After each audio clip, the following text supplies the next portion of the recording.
Let's get to it. Joe Manausa answers your real estate frequently asked questions. Good to go.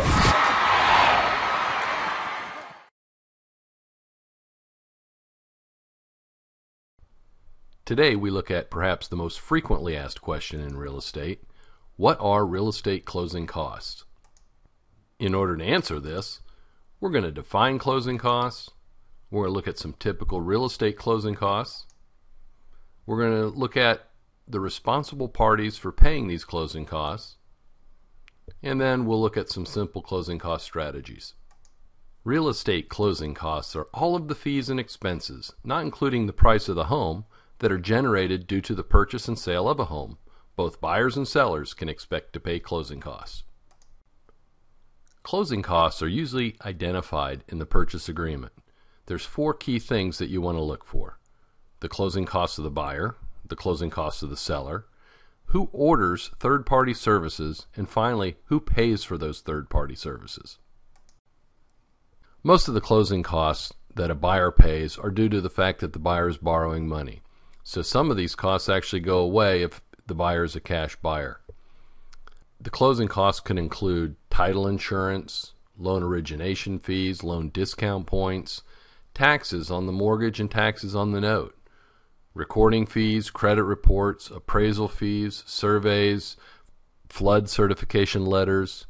Basically, any loan cost required by the lender is a closing cost. The buyer can expect to establish a escrow account, prepaid interest, taxes, hazard insurance, and homeowners dues. The buyer will most likely prepay their mortgage insurance. If the buyer hires an attorney, there will be attorney fees, home warranty if the buyer chooses to buy a warranty, and then there's other inspection fees that the buyer can expect to pay. Seller closing costs can include the real estate brokerage fee, doc stamps on the deed, mortgage satisfaction and recording fees, prepayment penalties, wood-destroying organism inspections. Additionally, the seller can contribute towards buyer's closing costs to help facilitate the sale, and we'll talk a little bit more about that in strategy. It's important that the purchase agreement identifies all the closing costs that need to be paid, as well as who's going to pay for those costs. You can see in the Tallahassee Board of Realtors contract that this section below does that. This is a very important page of the real estate contract. It identifies the closing costs of the buyer and the seller, who orders and who pays for them. Without getting into too much detail, there's some simple strategies that you should know about the closing costs. Sellers, most importantly, don't lose sight of your bottom line.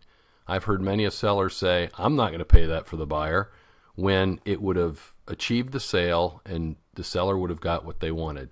So pay attention to your bottom line. If you're able to net what you were hoping to net, and you're able to facilitate a sale by helping the buyer with closing costs, it's typically a good strategy for you to consider. And buyers, if you're short on cash, don't be afraid to pay a little bit more for the property and finance these closing costs by having the seller pay for them. So my final answer, what are real estate closing costs? Real estate closing costs are all of the fees and expenses, not including the price of the home, that are generated due to the purchase and sale of a home. Both buyers and sellers can expect to pay closing costs. Let's get to it. Joe Manausa answers your real estate frequently asked questions. Good to go.